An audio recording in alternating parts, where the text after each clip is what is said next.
this year I spent studying for the LSAT, taking the LSAT, and just gearing myself up to get ready to go to law school. I took the first LSAT in January and I scored a blah, blah, blah, blah, blah.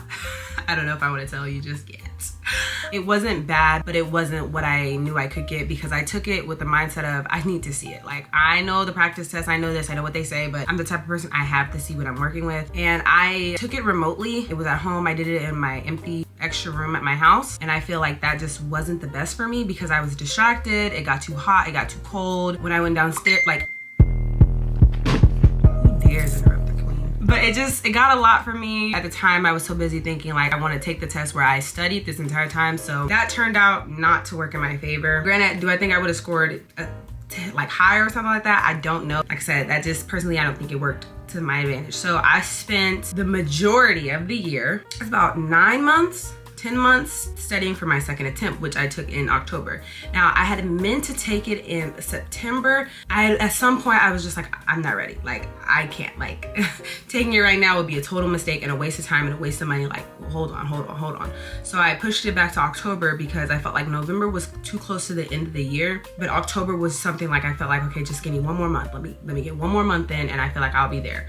So I geared up my studying. That's when I feel like I started trying to do the whole study content because I enjoy watching other people in their like PhD programs and things like that because I feel like it gives me motivation. So I was watching people like Jenny. I'll put her on the screen if you've never seen her before. She's in her PhD out in Canada. I did like 2 or 3 vlogs around studying and things like that for myself because I feel like it motivated me more to do what I had to do. Back to what you want to hear about, right? And when I say what you want to hear about, I know you're probably like, who wanted to hear that? Excuse me. One of my subscribers, of the 56 of you, Crazy Kim 212 said, I'm also studying for the LSAT right now. These vlogs are nice to have as motivation, LOL. And that was 2 months ago. Okay, so hopefully she's still here.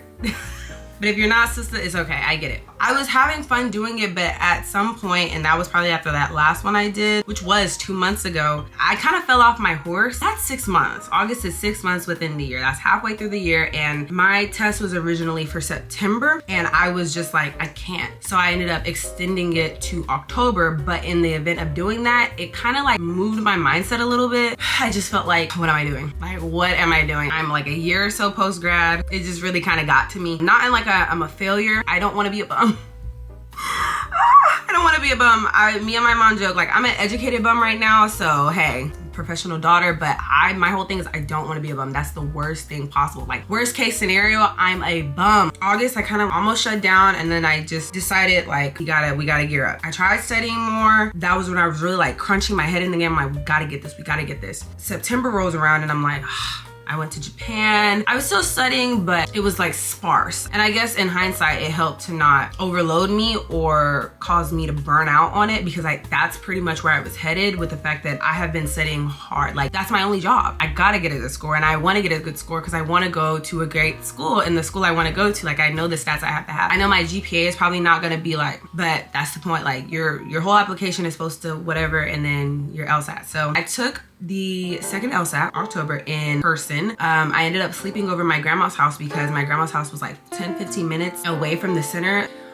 Anything that could go wrong was kind of like going wrong slightly. I came home, mind you, we live 45 minutes away from my grandma. I tried to come get everything I needed. So when I woke up and took the test, asked me if I had everything I needed. I wanted to wear my UGG Tasmans. Why did I leave my UGG Tasmans? And I had the Crocs on my feet. I wanted to do my makeup. I brought all my makeup, no brushes, just a sponge. Oh, please. Caitlin, okay, well, is that a big deal? Yeah. Yes, it is to me. My mom let me use her car to go in because I love her speaker system. Oh, How Precious was blaring through the speakers. Okay, that's my song. That's my song. I got there, I had everything I needed. It was a good experience. Thank God for the people I've been praying on and everything like that. Great experience. I couldn't have asked for a better experience. It was so funny. I had brought my hoodie, and I never called the hood your hoodie. Like, I guess I just call it the hood. And so he was like, raise your hoodie for me.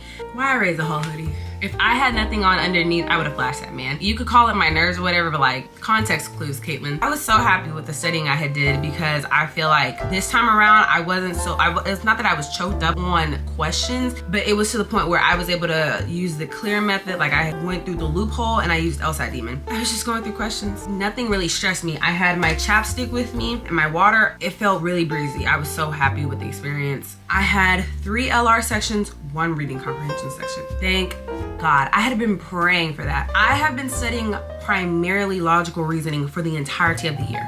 Okay, I kind of gave it a month or a month and a half of a reading comprehension, like a focus on it, but nothing to the point where I was doing it like logical reasoning. For me, worst case scenario was I was gonna get 2 reading comp sections. Not only would that deplete my energy, but I hadn't focused on it as much. There's only 3 graded sections out of 4, and you're guaranteed 2 LR and 1 is gonna be either or. Understand where I put the most emphasis. After that, I ended up having a bunch of fun with my cousin like I did last time. I kind of haven't gotten back on my studying grind. It's literally November 2nd. I took this exam October 6th. You can see where I'm kind of like, okay, I gotta gear back up. I want to take it again in January. You're waiting for the score, right? I ended up getting a 157, which was a 14-point jump from where I started in January. Tallied that up because I didn't tell you the score in the beginning. It was not meant to be like a surprise actor or anything. I didn't want to say that number. I was so proud of myself. I was beating so hard on me because my goal is 160 to 165. I feel like that's what I need and want to get into the schools I want to go to. The high score is a 180. Oh, Caitlin, that's like 20 points off, 15 points off. Yeah, I never said I never said I was striving to get that. I said I was striving to do good for me. The fact that I'm 3 points off from a 160 is honestly crazy when all I've done is self-study. And this isn't really, it's not my forte because I don't really care for it. Like, it's cool, but I've never been one for standardized tests, like whatever, even if it's not a true, like, you know. I say that all to say I was very, very proud of myself. That gave me the confidence and boost that I needed to keep going because for 9 months, I was just studying and not seeing any progress or like documentable progress. I don't take practice tests like that. I know I should, and I probably will this time around going into January so I can really ramp up my skills. That's not what I do. I'll do sections, I'll do questions, but I'm just not gonna do a whole test at once because I feel like that's not a measurement. That's not a true measurement because I'm distracted easily. It's not a true testing ground. I know you're like, try to create those things. No, the whole point of me going in person was because I knew it was gonna be just like it wasn't gonna be all that. For me, taking a practice test didn't really seem like an optimal way to evaluate my success. And even when I was taking practice tests, it wasn't like I was doing any crazy numbers. June 4th, 2025. So these are all this year. June 4th, I got a 143. That's the same exact score I got in January. August 7th, that was only 3 sections. So remember, I don't equate that as like an accurate measurement because I wouldn't know which one is the graded sections. And what if perhaps in the actual test environment, I got sleepy or something? Is that 154 an actual accurate reading of what I would have done? September, 149. So I took tests 152, 108, 125. 154 was the highest score. That was 3-part. The 2 ones that was 4 sections, I got a 143 and a 149. And that 149 was in September. And that's kind of when I said, oh, I can't do this. What would I go take a test for a 149? I need better. Like there's no way. So now that I've got that 157, I think is a really good score. I will be applying this cycle. I won't share the schools I'm applying to. I'm not that kind of person personally. I have a whole thing about telling people before it comes to fruition. I feel like that jinxes you, even if you know the whole like God, well, whatever God has said is, yeah, but did God tell you to go telling everybody? No. Sometimes he said, keep that mouth shut. Key. Like, that's where I'm at. That's literally where I'm at. Applications.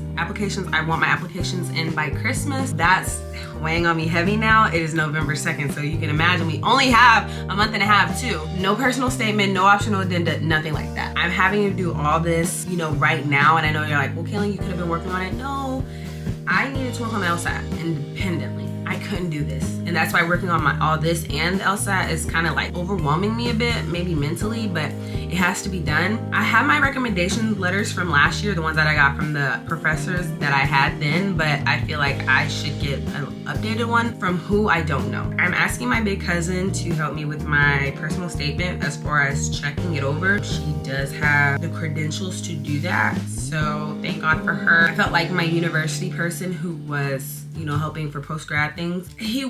I'm not gonna call him not the best, but I'm gonna say personally, I just didn't find him not helpful, but like, I'm not saying somebody has to be enthusiastic for you and give you motivation, but I will say it's very discouraging when somebody's telling you like where you're not gonna go, where you're not gonna get in, or what you're not gonna be able to do.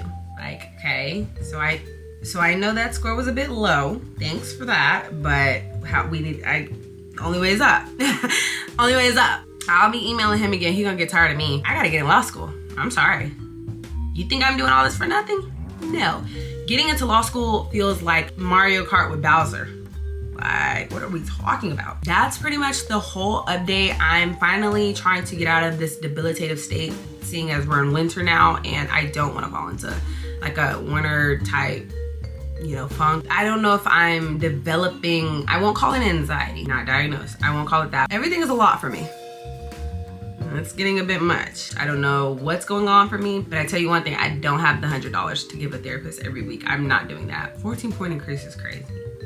I was like, I gotta get that 160 by tomorrow. Thank you so much for coming to my TED Talk. I hope everybody's having a great life. Yeah, if you're going on like the whole law school journey and this at the third, I encourage everybody. It might not sound like it right now because I'm a bit like, but I'm excited.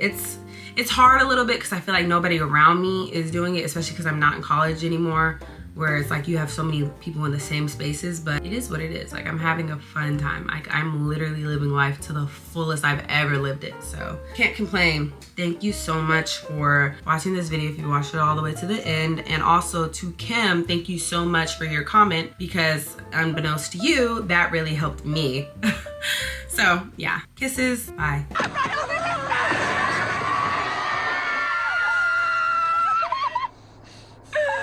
What did you do? Are you crazy? Something in me is broken. I just need to be everything for everyone, and now I just killed a man.